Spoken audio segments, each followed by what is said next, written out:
આપનું સ્વાગત છે। હું છું આપની સાથે સંધ્યા। જોઈએ સમાચાર વિસ્તારથી। અમદાવાદમાં ચોંકાવનારી ઘટના બની છે। તોફાની તત્વો કારમાં હુમલો કરતા રહ્યા અને પોલીસ વાન બાજુમાંથી પસાર થઈ ગઈ। શું અમદાવાદ પોલીસ લુખ્ખા તત્વોથી ડરે છે? શું હવે તોફાની તત્વોને નથી રહ્યો પોલીસનો ખૌફ? અમદાવાદના કૃષ્ણનગરમાં બનેલી ચોંકાવનારી ઘટનાને લઈ આ સળગતા સવાલ ઉઠ્યા છે। જરા આ દ્રશ્યો જુઓ। મર્સિડીઝ કાર પર કેટલાક અસામાજિક તત્વો ધોકા, તલવાર, લાકડીઓ લઈને તૂટી પડ્યા છે। વાહન દ્વારા ડીપર મારવા બાબતે વાહન ચાલક સાથે મારામારી અને તે પછી ઘટના વધુ ઉગ્ર બનતા મર્સિડીઝ કાર સહિતના વાહનને નુકસાન પહોંચાડવાની ઘટના સામે આવી। બનાવના સીસીટીવી સામે આવ્યા, જેમાં દેખાય છે કે કેટલાક લોકો મેદાનમાં પાર્ક કરેલી મર્સિડીઝ સહિત અન્ય કાર અને બાઇકને ધોકા મારી રહ્યા છે। અસામાજિક તત્વોએ મચાવેલા તોફાનના દ્રશ્યો બાદ વધુ એક ચોંકાવનારી ઘટના બની। જ્યારે વાહનમાં તોડફોડ કરવામાં આવી રહી હતી તે દરમિયાન ત્યાંથી એક પીસીઆર વાન પસાર થતી જોવા મળે છે। ખુલ્લા મેદાનમાં ટોળા દ્વારા વાહનોમાં તોડફોડ કરવામાં આવી રહી હતી। તેની નજીકથી પસાર થનારી પીસીઆર વાન અલગ દિશામાં રવાના થઈ। જે તોડફોડ થઈ રહી છે અને પીસીઆર વાન પસાર થાય છે તેની વચ્ચેનું 200 મીટર જેટલું જ અંતર છે। તો પછી સવાલ છે કે પોલીસનું ધ્યાન કેમ ન પડ્યું? આ અંગે અનેક સવાલો ઉઠી રહ્યા છે। વાહનમાં ડીપર મારવા બાબતે ઝઘડો થયા બાદ કેટલાક લોકોએ વાહનની તોડફોડ કરી। આ તોડફોડ કરવામાં આવી રહી હતી તે દરમિયાન ત્યાંથી પેટ્રોલિંગ કરી રહેલી પોલીસની ગાડી પણ ફરતી જોવા મળે છે। પોલીસની નજર સામે જે ઘટના બની રહી છે તેના પર પોલીસ કેમ આંખ આડા કાન કરી રહી છે? બીજી તરફ જે અસામાજિક તત્વો વાહનોમાં તોડફોડ કરી રાજ્યમાં મારામારી અને બબાલની ઘટનાઓ બની। વડોદરામાં પોલીસની હાજરીમાં તોફાની તત્વો બેફામ। વડોદરામાં ગોકુલનગરના ચિંતામણી કિંગ મંડળના યુવાનોએ પોલીસની હાજરીમાં બબાલ કરી। અયોધ્યા કા રાજા ગણેશ યુવક મંડળના યુવાનો મંડપમાં ડેકોરેશન કરી રહ્યા હતા તે દરમિયાન બબાલ કરી। પૂર્વ કોર્પોરેટરના પૌત્ર મિહિર સોનેરા અને તેજસ સોનેરાએ ડીજેમાં ઉશ્કેરણીજનક ભાષણ આપીને બબાલ કરી। ગણેશ મંડળના લોકો સામે ટી શર્ટ કાઢી અર્ધનગ્ન થઈ ડાન્સ કરી મહિલાઓ સામે અભદ્ર ઇશારા પણ કર્યા હોવાનો આરોપ લાગ્યો છે। ત્યારે ગોત્રી પોલીસે બબાલ કરનાર 8 શખ્સ સામે ફરિયાદ નોંધીને તપાસ હાથ ધરી। મહત્વનું છે કે ગોત્રી વિસ્તારમાં ગત વર્ષે પણ મારામારી થઈ હતી। ત્યારે શું અસામાજિક તત્વોને પોલીસનો ડર નથી, કાયદો કડક નથી કે કાયદાનું પાલન નથી થતું? આવા સવાલો ઉઠી રહ્યા છે। આ તરફ સુરતમાં શિક્ષણ જગતને શર્મસાર કરતી ઘટના બની। ફેકલ્ટી દ્વારા વિદ્યાર્થીને ઢોર માર મરાયો। સુરતની પ્રતિષ્ઠિત Sardar Vallabhbhai national institute of ટેકનોલોજીમાં ઘટના બની, જેમાં સિક્યુરિટી ગાર્ડ અને ફેકલ્ટીએ વિદ્યાર્થીને માર માર્યો। માર માર્યાનો વિડીયો વાયરલ થતા તપાસ કમિટીની રચના કરવામાં આવી। અરવલ્લીમાં બાઇક સવાર યુવકે સ્ટન્ટ કરીને રોડને બાનમાં લીધો। હાઈવે પર યુવકે બાઇક પર જોખમી સ્ટન્ટ કર્યા છે। આ વિડીયો વાયરલ થઈ રહ્યો છે। જૂના ભવનાથ મંદિર રોડનો વિડીયો હોવાથી મંદિરે દર્શન કરવા આવતા ભક્તોમાં પણ ડરનો માહોલ છવાયો। મોટાભાગના વિસ્તારોમાં વરસાદે વિરામ લીધો છે, પરંતુ અમરેલી જિલ્લામાં હજુ મેઘાવી માહોલ છવાયેલો છે। અમરેલીના ગ્રામ્ય વિસ્તારોમાં કાળા ડિબાંગ વાદળો છવાયા અને ખૂબ વરસ્યા। સાવરકુંડલાના ગામડાઓમાં બપોર બાદ મેઘરાજાએ ધમાકેદાર એન્ટ્રી કરી। સાવરકુંડલાના વીજપડી, ગોરડકા, મેરિયાણા, ખડસલીમાં મેઘરાજા ખૂબ વરસ્યા। ભારે બફારા બાદ ગ્રામ્ય વિસ્તારોમાં વરસાદી માહોલ છવાતા વાતાવરણ ઠંડુ બન્યું। કેટલાક વિસ્તારોમાં તો એવો વરસાદ વરસ્યો કે રોડ રસ્તા પરથી પાણીના વહેણ શરૂ થયા। ચોમાસું બરાબરનું જામ્યું હોય એમ મેઘરાજા ગ્રામ્ય વિસ્તારોમાં મન મૂકીને વરસ્યા। ભારે વરસાદથી અમરેલી જિલ્લાના ખેડૂતોએ વાવેલા પાકને ફાયદો થશે। કેટલાક દિવસોના વિરામ બાદ અમરેલીમાં વરસાદે ફરી હાજરી પુરાવી, જેના કારણે સાવરકુંડલાના કેટલાય ગામો વરસાદથી તરબોળ થયા। આજે રાજ્યના કેટલાક વિસ્તારોમાં ધોધમાર વરસાદની આગાહી। કાલથી ઘટશે વરસાદનું જોર। ગુજરાતમાં મેઘરાજાએ રમઝટ બોલાવ્યા બાદ કેટલાક વિસ્તારોમાં આજે આકાશ ખુલ્લું થયું। અમદાવાદ સહિતના ભાગોમાં તડકો ખીલ્યો। ગુજરાતમાં આગામી દિવસોમાં હવામાન કેવું રહેશે તે અંગે હવામાન વિભાગના અમદાવાદ કેન્દ્ર દ્વારા કેટલીક સંભાવનાઓ વ્યક્ત કરાઈ। ગુજરાતની નજીકથી વરસાદ આપનારી સિસ્ટમ પસાર થઈ રહી હોવાથી અસર રાજ્યમાં દેખાઈ રહી છે। રાજ્યમાં આજે કેટલાક જિલ્લામાં ભારે વરસાદની પણ આગાહી છે। આગામી 5 દિવસ સૌરાષ્ટ્ર કચ્છ સિવાયના વિસ્તારોમાં હળવાથી સામાન્ય વરસાદ થશે। 5 दिनों के लिए गुजरात स्टेट के सारे डिस्ट्रिक्ट कवर हैं, जिसमें लाइट टू मॉडरेट रेन का पूर्वानुमान है। और आज वार्निंग की बात करेंगे तो आज के लिए साबरकांठा, अरावली, दाहोद, महिसागर, वलसाड़, दमन और दादरा नगर हवेली के लिए हैवी रेनफॉल की वार्निंग है। और इसके बाद जो आने वाले दिन हैं, आने वाले 5 दिन, उसमें लाइट टू मॉडरेट रेन का पूर्वानुमान है। बीकानेरથી પસાર થતા મોન્સૂન ટ્રફના કારણે રાજ્યમાં વરસાદી માહોલ સર્જાયો છે। મહત્વનું છે કે રાજ્યમાં સામાન્ય વરસાદ કરતાં 51% વધુ વરસાદ નોંધાઈ ચૂક્યો છે અને હવે વરસાદની સિસ્ટમ ન હોવાના કારણે રવિવારથી વરસાદનું જોર ઘટશે। ઉપરવાસમાં પડેલા વરસાદથી ભાવનગરનો ડેમ ઓવરફ્લો થયો, 10 ગામ અલર્ટ પર. કેટલાક દિવસથી ભાવનગર પંથકમાં મેઘરાજાએ અડ્ડો જમાવ્યો છે. ધોધમાર વરસાદ ખાબકતા ડેમ ઓવરફ્લો થયા. મહુવાના થોરાડા ગામ નજીક રોજકી ડેમ ઓવરફ્લો થયો. ઉપરવાસમાં પડેલ સારા વરસાદને લઈ ડેમ ઓવરફ્લો થયો. રોજકી ડેમ નજીકના 10 ગામોને અલર્ટ કરાયા. તંત્રએ કાંઠા વિસ્તારમાં કોઈને અવરજવર ન કરવા સૂચના આપી. થોરાડા, ગોરસ, સંગણિયા, લખુપુરા, કુંભણ સહિતના ગામોને અલર્ટ કરાયા. આ તરફ વડોદરાના શેરખી, રાણીયા, તલાવડી પાસેના રોડનું પુરાણ ધોવાયું છે. રોડ નીચે ધોવાણ થતા વાહન ચાલકોને મોટા અકસ્માતની ચિંતા સતાવી રહી છે. કોન્ટ્રાક્ટરની બેદરકારી વાહન ચાલકોએ ભોગવવી પડે તેવી સ્થિતિ છે. સ્થાનિકોએ રોષ વ્યક્ત કરતા કહ્યું છે કે અમારા ગામનો કોઈ માલિક જ નથી. તલાટી ક્યારેય આ વિસ્તારમાં આવતા નથી. સ્થાનિકોએ કહ્યું કે અગાઉ વરસાદ પડ્યો ત્યારે ફોટો સાથે રજૂઆત કરી હતી, છતાં કોઈ કામગીરી નથી કરાઈ. આકાશી આફત હજુ ગઈ નથી અને પાટણના ખેતરોમાં હજુ પણ જળબંબાકાર. પાટણ જિલ્લામાં સતત પડી રહેલા અવિરત વરસાદે ખેડૂતોના હાલ બેહાલ કરી નાખ્યા. પરંતુ વરસાદના વિરામ બાદ પણ ખેડૂતોને શાંતિ નથી. પાટણ જિલ્લાના ખેતરો હજુ પણ પાણીમાં ગરકાવ છે. જ્યાં જુઓ ત્યાં પાણી જ પાણી છે. ખેતરોની જમીન પર પાણીએ પહેરો જમાવી દીધો છે. ખેડૂતોનો તમામ ખર્ચ અને મહેનત આફતરૂપી વરસાદના કારણે નિષ્ફળ જાય તેવી ભીતિ છે. વરસાદે વિરામ લેતા ખેડૂતો ખેતરે પહોંચ્યા તો પોતાના જ ખેતરો શોધવા મુશ્કેલ પડે એટલી હદે પાણી ભરાયા છે. સમી તાલુકામાં અવિરત વરસાદે તારાજી સર્જી છે અને ખેડૂતોના હાલ બેહાલ કરી નાખ્યા. સમી તાલુકામાં અત્યાર સુધી સિઝનનો 21 ઇંચ વરસાદ ખાબકી ચૂક્યો છે. વરસાદી કહેરના કારણે તમામ પાકો પાણીમાં ડૂબી ગયા હોય એવા દ્રશ્યો સામે આવ્યા. ખેડૂતોની મહેનત પાણીમાં સમાણી હોય એવો ઘાટ ઘડાયો. સમી તાલુકામાં 49,000 હેક્ટરમાં ખેડૂતોએ દિવેલા, કપાસ, અડદ, મગફળી, ઘાસચારો સહિતના પાકોનું વાવેતર કર્યું. પરંતુ આકાશમાંથી એવી આફત ત્રાટકી કે ખેતરોના ખેતરો તબાહ થઈ ગયા, જેથી ખેડૂતોએ તંત્ર પાસે સહાયની ગુહાર લગાવી છે. આણંદના પેટલાદ તાલુકાના ગ્રામ્ય વિસ્તારમાં વરસાદના વિરામ બાદ પણ પાણી નથી ઓસર્યા. તાજેતરમાં 8 દિવસ અગાઉ પડેલા વરસાદે તબાહી મચાવી છે. પેટલાદ તાલુકાના નાર, પંડોળી, આમોદ અને ભાણાજ સહિતના ગામમાં ખેતરો હજુ પણ પાણીથી તરબોળ છે. ખેતરોમાં ડાંગરના પાક પર વરસાદી પાણી ફરી વળ્યા છે. ધરતીપુત્રોને મોટું આર્થિક નુકસાન વેઠવું પડે છે. આમોદ ગામનું તળાવ તૂટતા ગામ બેટમાં ફેરવાયું છે. ખેડૂતોના પાકનો નાશ થયો છે. આમોદ ગામના રોડ રસ્તા પર વરસાદી પાણી ફરી વળ્યા છે. ખેડૂતોએ સરકાર પાસે સહાયની માંગ કરી છે.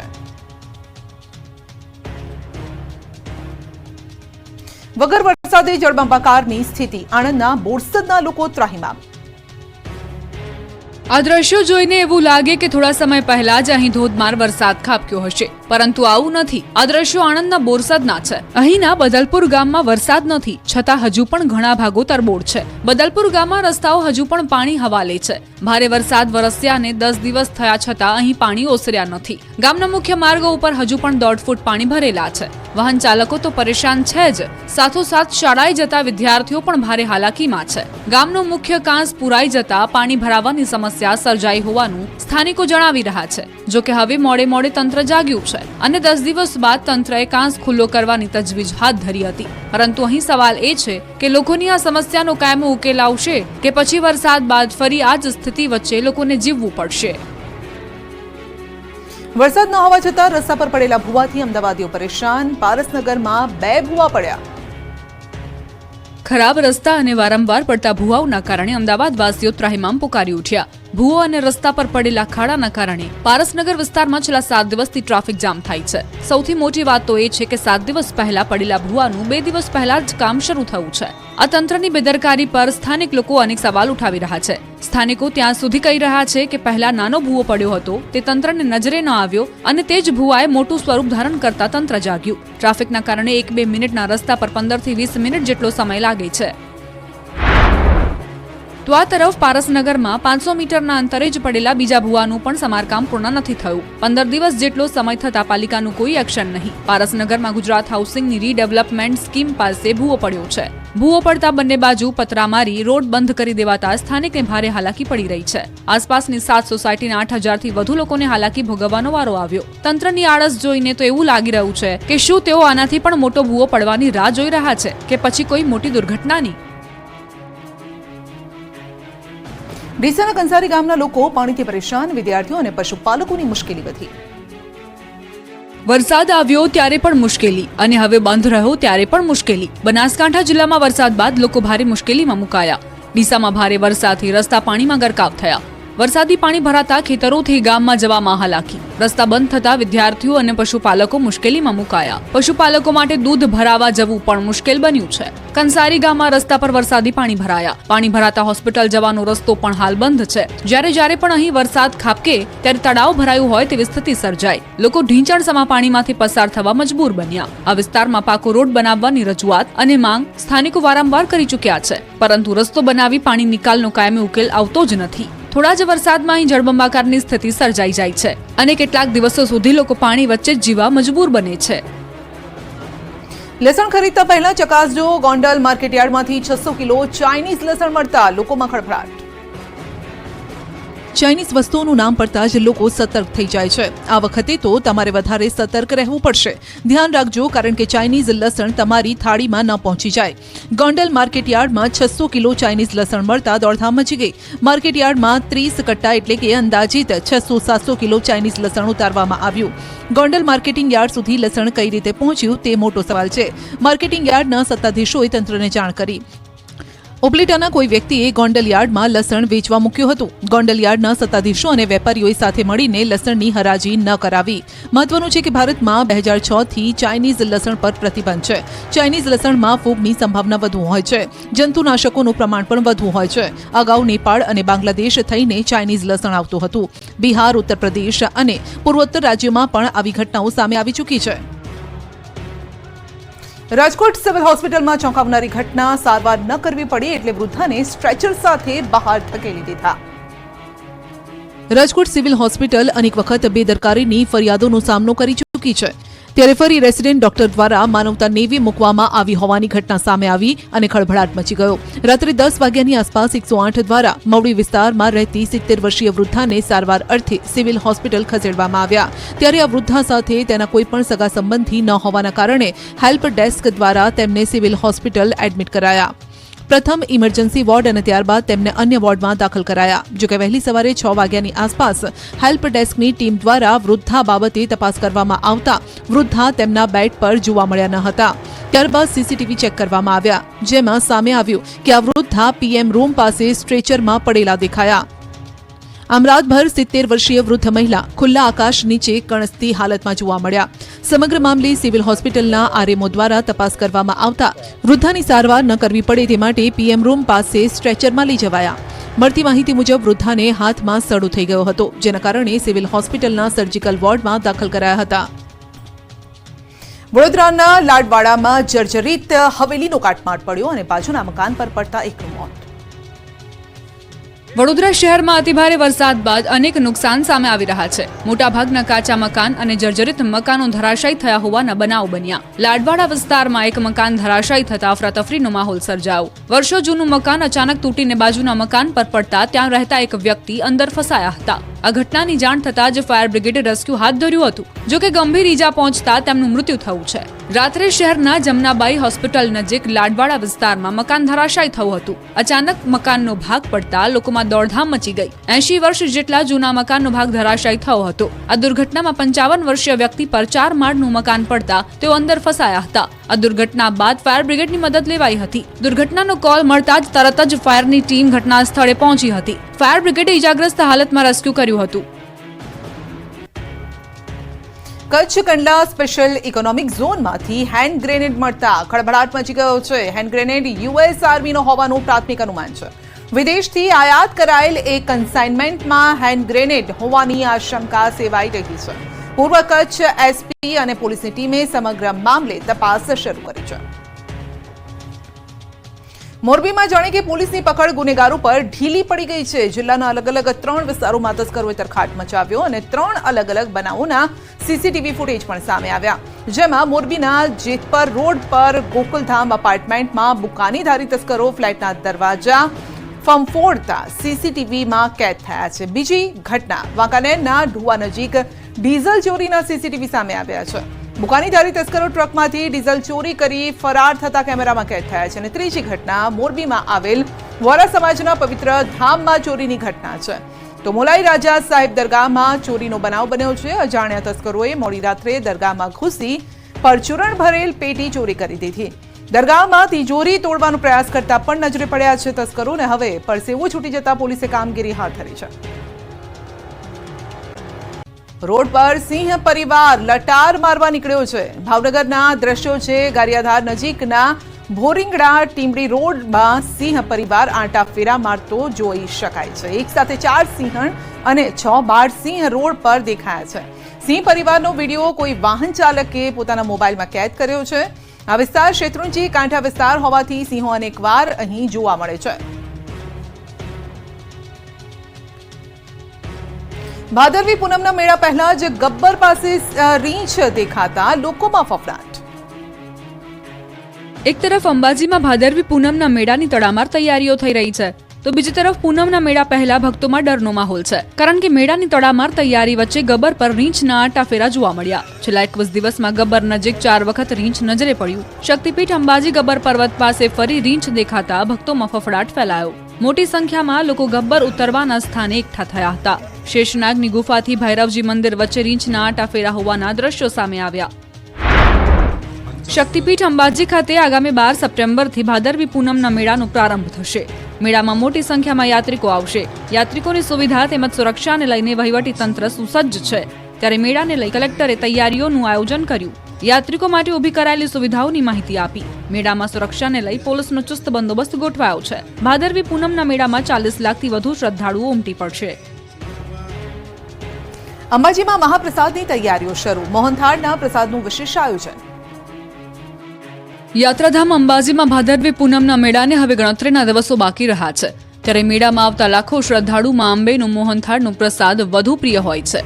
દર્શન કરવા આવેલા યાત્રિકો અચૂક મા અંબેના મોહનથાળનો પ્રસાદ સાથે લઈ જતા હોય છે. ત્યારે અંબાજી આવતા લાખો પદયાત્રીઓની પ્રસાદની માંગ સંતોષવા માટે અંબાજી મંદિર દેવસ્થાન ટ્રસ્ટ દ્વારા આજથી મોહનથાળનો પ્રસાદ બનાવવાની કામગીરીનો પ્રારંભ કરાયો છે.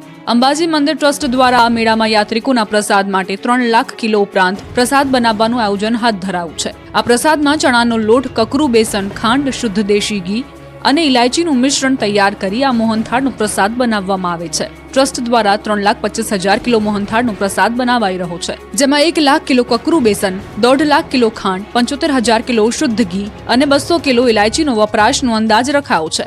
યાત્રિકોને અપાતા નાના મોટા 25 લાખ જેટલા પ્રસાદના પેકેટ તૈયાર કરવામાં આવશે. ક્યાંક કરોડોના ગણપતિ તો ક્યાંક ગણેશજીની શાહી સવારી તો ક્યાંક ગણપતિ દાદાને ગાર્ડ ઓફ ઓનર અપાયું. વડોદરાના લક્ષ્મી વિલાસ પેલેસના ગણેશજીની શાહી સવારી નીકળી. દાંડિયા બજાર સુધી પાલખીમાં ગણેશજીને લઈ જવાયા. બેન્ડ બાજા સાથે વાજતે ગાજતે ગણેશજીની પધરામણી કરવામાં આવી. ત્યારબાદ પેલેસના દરબાર હોલમાં ગણેશજીની સ્થાપના કરાઈ. સતત 85 વર્ષથી પેલેસમાં ગણેશ સ્થાપનાની પરંપરા જાળવી રખાઈ છે. માટીના ગણેશજીની મૂર્તિ 36 ઇંચ ઊંચી અને 90 કિલો વજનની છે. હીરા મોતી જડિત આભૂષણ પહેરાવી રાજગુરુ દ્વારા પૂજા કરાવાય છે. તારીખ 12 થી 15 દરમિયાન વડોદરાવાસીઓ રાજવી ગણેશના દર્શન કરી શકે છે. આ તરફ સુરતના કતારગામ વિસ્તારમાં રહેતા એક ડાયમંડ વેપારીએ 500 કરોડના રફ ડાયમંડના શ્રીજીની સ્થાપના કરી. પાંડવ પરિવારે આ અનોખી મૂર્તિનું ઘરમાં સ્થાપન કર્યું. ઘરના મોભી રાજેશભાઈએ 18 વર્ષ અગાઉ રફ ડાયમંડ કાપતા તેમાંથી શ્રીજીના આકાર ધરાવતી આ પ્રતિમા નીકળી હતી. તે સમયથી તેઓ આ પ્રતિમા પોતાના ઘરમાં રાખે છે. દર વર્ષે ગણેશ ચતુર્થીના પર્વ દરમિયાન આ પ્રતિમાની તેઓ ઘરમાં સ્થાપના કરે છે. રાજેશભાઈ પાસે રહેલી આ રફ ડાયમંડ યુક્ત શ્રીજીની પ્રતિમાની કિંમત 500 કરોડ જેટલી થાય છે. મહેસાણાનું એક એવું ગણપતિ મંદિર કે જે ગણપતિ દાદાને ગાર્ડ ઓફ ઓનર અપાય છે. ગાયકવાડી સમયે શરૂ થયેલી વર્ષો જૂની પરંપરા આજે પણ મહેસાણામાં જળવાઈ રહી છે. ગણેશોત્સવ નિમિત્તે મહેસાણામાં ગાયકવાડી ગણપતિ મંદિરે ગણપતિ દાદાને પોલીસ દ્વારા ગાર્ડ ઓફ ઓનર અપાયું.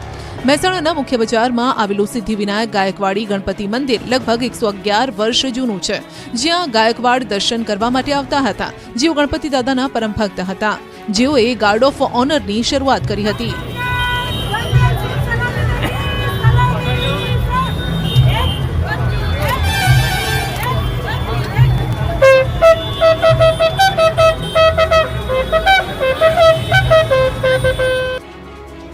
સુરતમાં 100% ઇકો ફ્રેન્ડલી ગણેશજીની મૂર્તિની સ્થાપના થઈ. વૃક્ષોની છાલમાંથી બનાવ્યા ગજાનન. ભારતમાં વૃક્ષ વાવવા માટે અને વૃક્ષનું જતન કરવા માટે અનેક મુહિમ ઉઠાવવામાં આવી રહી છે, ત્યારે આ વખતે સુરતમાં ગણપતિ સ્થાપનામાં પણ વૃક્ષ બચાવવાની મુહિમ જોવા મળી. સુરતના લાલ દરવાજા વિસ્તારના એક દંત યુવક મંડળ દ્વારા વેસ્ટેજ વૃક્ષના છાલમાંથી ગણપતિની મૂર્તિ બનાવવામાં આવી છે. વૃક્ષની છાલમાંથી મૂર્તિ બનાવવા માટે મૂર્તિકારોને 45 દિવસ જેટલો સમય લાગ્યો હતો. આ મૂર્તિની ઊંચાઈ 11 ફૂટ છે, જેની અંદર 200 કિલો ઘાસ અને 300 કિલો માટી સાથે 70 થી 80 જેટલી લાકડાની છાલોથી આ મૂર્તિ તૈયાર કરવામાં આવી છે. આ સાથે જ આ મૂર્તિની અંદર ઇકો ફ્રેન્ડલી વોટર કલરનો ઉપયોગ કરવામાં આવ્યો છે. આ મૂર્તિને આસપાસ કુદરતી વાતાવરણનો નજારો બનાવવામાં આવ્યો છે. તેમાં પણ વૃક્ષની કુદરતી રીતે તૂટી પડેલી ડાળીઓનો ઉપયોગ કરી બગીચો તૈયાર કરવામાં આવ્યો છે. સાથે જ પક્ષીઓના માળા પણ મૂકવામાં આવ્યા છે. આ યુવક મંડળ દ્વારા છેલ્લા 4 વર્ષથી શ્રીજીની સ્થાપના કરવામાં આવે છે, જેમાં દર વર્ષે અલગ અલગ થીમ રાખવામાં આવે છે. ત્યારે આ વર્ષે સંપૂર્ણ ઇકો ફ્રેન્ડલી ગણપતિનું સ્થાપન કરવામાં આવ્યું. એટલું જ નહીં, આ ગણપતિની પૂજામાં વપરાતી અગરબત્તી પણ ઇકો ફ્રેન્ડલી જ છે. એકદંત યુવક મંડળ દ્વારા વૃક્ષ બચાવવાની મુહિમ અંતર્ગત હરિયાળું અને કુદરતી વાતાવરણની થીમ સાથે 100% ઇકો ફ્રેન્ડલી ગણપતિની મૂર્તિનું સ્થાપન કરાયું છે. અમદાવાદમાં માટીના ગણેશનું આકર્ષણ, ત્રીજી પેઢીના કારીગરોએ બનાવી અદ્ભુત મૂર્તિઓ. રાજ્યમાં ગણેશ ઉત્સવની ધામધૂમથી ઉજવણી શરૂ થઈ ગઈ છે, ત્યારે અમદાવાદમાં રહેતો એક પરિવાર 3 પેઢીઓથી ઇકો ફ્રેન્ડલી મૂર્તિઓ બનાવી રહ્યો છે. વિજયભાઈ નાયક ત્રીજી પેઢીના કારીગર છે, જે માટીમાંથી ભગવાન ગણેશની મૂર્તિઓ બનાવે છે. આ તમામ માટીની મૂર્તિ બનાવવા માટે અંદાજે 3 થી 15 દિવસનો સમય લાગતો હોય છે. ગણેશની મૂર્તિ બનાવવા માટે થઈને દરિયાકાંઠે રહેલી ખાંડમાં 100 થી 150 ફૂટ ઊંડાણમાંથી નીકળતી જે માટી હોય છે, તેને ગ્રાઉન્ડ કરીને મૂર્તિના નિર્માણમાં ઉપયોગમાં લેવામાં આવતો હોય છે અને તેને પાણીમાં મિશ્ર કરીને ત્યારબાદ તેનો ઉપયોગ ગણપતિની મૂર્તિ બનાવવામાં થાય છે. ગણપતિની મૂર્તિ બનાવવા માટે સૌથી અઘરું કામ તેને ખૂબ જ ઝીણું નકશીકામ હોય છે, જેને ખૂબ જ બારીકાઈપૂર્વક અને પૂરા ખંતથી ગણેશજીની પ્રતિમાઓને કંડારવામાં આવે છે. તેમની મૂર્તિઓ પ્લાસ્ટર ઓફ પેરિસથી બનેલી મૂર્તિઓ કરતાં પણ વધુ ટકાઉ હોય છે. આ માટીની મૂર્તિઓ પાણીમાં વિસર્જન કરવાથી તેમાં ભળી જાય છે, જેથી પાણીમાં દૂષિત થવાનો કે કોઈ પણ પ્રકારની બીમારી ફેલાવવાનો પણ ડર નથી રહેતો. ઇકો ફ્રેન્ડલી ગણપતિ માટીમાંથી જે મૂર્તિઓ બનાવવામાં આવતી હોય છે, તેની ખાસ વિશેષતા અને ફાયદાઓ હોય છે કે માટીની મૂર્તિઓ પર્યાવરણને નુકસાનથી બચાવે છે. આ વર્ષે વિજયભાઈ અને તેમની ટીમે 12 ફૂટની વિશાળ ગણેશજીની મૂર્તિ બનાવી છે. તેને બનાવવામાં લગભગ 20 દિવસનો સમય લાગ્યો હતો. ત્યારે ઇકો ફ્રેન્ડલી અભિયાન હવે વેગવાન બન્યું છે, સાથે જ સ્થાનિક કારીગરોને પણ પ્રોત્સાહન મળી રહ્યું છે. ગણેશ ચતુર્થીના દિવસે મંદિરોમાં ઉમટી ભક્તોની ભીડ. જામનગરના સપડામાં પૌરાણિક મંદિરે શ્રદ્ધાળુ ઉમટ્યા. આજે ગણેશ ચતુર્થી છે, ત્યારે જામનગરના સપડા ખાતે આવેલા પૌરાણિક શ્રી સિદ્ધિવિનાયક મંદિરે ભક્તોની ભીડ જામી. જામનગરથી કાલાવડ ધોરીમાર્ગ પર આ મંદિર આવેલું છે. સપડા ગામ નજીક માન્યતા અનુસાર સ્વયંભૂ સપડેશ્વર શ્રી સિદ્ધિવિનાયક ગણેશજીનું મંદિર આવેલું છે. સપડાના સિદ્ધિવિનાયક મંદિરે દર્શન કરવા માટે અનેક લોકો ગણેશ ચતુર્થી નિમિત્તે પદયાત્રા કરીને પહોંચે છે. ત્યારે આજે વહેલી સવારથી લોકો ગણેશજીના દર્શન કરવા માટે ઉમટી રહ્યા છે. સવારથી જ વિવિધ ધાર્મિક કાર્યક્રમમાં મોટી સંખ્યામાં ભક્તો જોડાયા હતા. મહત્વનું છે કે આ ગણેશ મંદિર પૌરાણિક છે અને માન્યતા અનુસાર સપડેશ્વર શ્રી સિદ્ધિવિનાયક ગણેશજી સ્વયંભૂ બિરાજમાન છે, જેથી ગણેશ ચતુર્થીના દિવસે અહીં મોટી સંખ્યામાં શ્રદ્ધાળુઓ પદયાત્રા કરીને આવે છે. તરણેતરના ભાતીગળ મેળાના અનોખા રંગ, પશુ પ્રદર્શન અને ગ્રામીણ ઓલિમ્પિક આકર્ષણનું કેન્દ્ર બન્યા. સુરેન્દ્રનગર જિલ્લાના થાન તાલુકાના તરણેતર ખાતે વિશ્વ પ્રસિદ્ધ ભાતીગળ મેળાની શરૂઆત થઈ. આ મેળામાં દેશ વિદેશથી મોટી સંખ્યામાં લોકો ઉમટી પડે છે. 9 સપ્ટેમ્બર સુધી ચાલનારા આ રંગારંગ મેળામાં અલગ અલગ આકર્ષણો પણ છે. મેળાની સાથે સાથે અહીં 4 દિવસ દરમિયાન યોજાતું પશુ પ્રદર્શન અને ગ્રામીણ ઓલિમ્પિક પણ લોકોમાં આકર્ષણનું કેન્દ્ર છે. ગ્રામીણ ઓલિમ્પિકથી વિસરાતી જતી રમતોને જીવંત રાખી ખેલાડીઓને પ્લેટફોર્મ પૂરું પાડવામાં મદદ મળશે, જ્યારે પશુ પ્રદર્શન હરીફાઈથી પશુપાલકોને સારી ઓલાદના પશુઓ અને તે અંગેની જાણકારી મળી રહે છે. તરણેતરના મેળાને ભાતીગળ લોકમેળો કહેવામાં આવે છે. આ વિસ્તારમાં અગાઉ જ્યારે લોકો મોટાભાગે પશુપાલન વ્યવસાય સાથે સંકળાયેલા છે, જેથી પશુપાલનને વધુ ઉમદા બનાવવા તેમજ પશુપાલકોને સારી ઓલાદના પશુઓ માટેની જાણકારી મળી રહે તે માટે અલગ અલગ આયોજનો થાય છે. આ વર્ષે અંદાજે 200 થી વધુ પશુપાલકો રજીસ્ટ્રેશન કરાવ્યું છે. આ પશુ પ્રદર્શન હરીફાઈમાં અલગ અલગ બ્રીડની ગાય, ભેંસ, પાડા સહિતના પશુઓને લઈને પશુપાલકો હરીફાઈમાં ભાગ લે છે. તાપીની દીકરીએ વિશ્વ ફલક પર રાજ્યનું નામ રોશન કર્યું છે. મિસ એશિયા વર્લ્ડ પ્લેટિનમનો ખિતાબ જીત્યો. તાપીના વ્યારા તાલુકાના લોટરવા ગામની યુવતીએ મિસ એશિયા વર્લ્ડ પ્લેટિનમનો ખિતાબ જીત્યો. આદિવાસી સમાજની યુવતી સોનલ ચૌધરીએ ગત 30મી ઓગસ્ટે વિયેતનામમાં યોજાયેલી સ્પર્ધામાં ખિતાબ જીતીને ગુજરાત અને દેશનું ગૌરવ વધાર્યું છે. 32 દેશની યુવતીઓ વચ્ચેની સ્પર્ધામાં સોનલ ચૌધરીએ વિનર બની દેશને એવોર્ડ અપાવ્યો. સોનલ ચૌધરી અગાઉ પણ ઘણી બધી સ્પર્ધામાં જીતી ચૂકી છે અને હવે આવનાર દિવસોમાં વ્યારાના લોટરવા ગામની આદિવાસી યુવતી રૂપેરી પડદે પણ જોવા મળશે. સોનલ ચૌધરીએ આ પહેલા પણ રાજસ્થાન તેમજ દિલ્હીમાં આયોજિત સ્પર્ધામાં ખિતાબ પોતાના નામે કરી ચૂકી છે. ત્યારે આ વખતે વિદેશની ધરતી પર વિયેતનામ જઈને આ આદિવાસી યુવતીએ મિસ એશિયા વર્લ્ડ પ્લેટિનમનો ખિતાબ જીતીને ડંકો વગાડ્યો છે. જેને લઈને સમગ્ર તાપી જિલ્લામાં અને ખાસ કરીને આદિવાસી સમુદાયમાં સોનલ ચૌધરી ફરી એક વખત ચર્ચાનું કેન્દ્ર બની છે. કહેવાય છે કે શિક્ષણ જ એકમાત્ર માધ્યમ છે જે પરિવારને પ્રગતિના પંથે લઈ જઈ શકે છે અને ગુજરાતના અમરેલીના એક એવા અનોખા શિક્ષક જે પોતાના સંગીત દ્વારા લોકોને શિક્ષણ તરફ પ્રેરિત કરવાનું કામ કરે છે. આ અનોખા શિક્ષક છે ચંદ્રેશ કુમાર, જેઓ 20 અલગ અલગ ભાષાઓમાં તેમના ગીતો દ્વારા બાળકોથી લઈ વડીલોને શિક્ષણ વિશે જાગૃત કરે છે. ચંદ્રેશ કુમારને રાષ્ટ્રીય શિક્ષક પુરસ્કાર 2024થી પણ સન્માનિત કરવામાં આવ્યા છે. પ્રધાનમંત્રી મોદીએ તેમની સાથે વાતચીત કરી હતી અને તેમનું કહેવું છે કે પ્રધાનમંત્રી નરેન્દ્ર મોદીને મળવાનું તેમનું સ્વપ્ન પૂર્ણ થયું છે. તો પ્રધાનમંત્રીએ પણ તેમનું સંગીત સાંભળી તેમની પ્રશંસા કરી. बहुत ही प्रेरक मुलाकात माननीय प्रधानमंत्री जी के साथ हमारी इंस्पिरेशनल मुलाकात रही है. मेरे लिए तो मेरे जीवन का एक बहुत ही सौभाग्य कल रहा है और माननीय प्रधानमंत्री जी से मुलाकात करते वक्त मेरा जो इनोवेटिव जो प्रैक्टिसेस है, इनोवेटिव एक्टिविटीज़ है, वो जो मुझे शेयर करने का मौका मिला, ये मेरे लिए सौभाग्य की बात है. एक शिक्षक की भूमिका राष्ट्र के निर्माण में बहुत ही बहुमूल्य स्थान है, क्योंकि हम जानते हैं किसी भी राष्ट्र का स्तर उसके शिक्षक के स्तर से ऊंचा नहीं हो सकता और किसी भी राष्ट्र के स्तर के निर्माण में एक शिक्षक के रूप में जितना भी मैं योगदान दे सकता हूँ, मेरा 100% मैं देने के लिए हर हमेशा प्रयत्न करता था, करता हूँ और करता रहूँगा.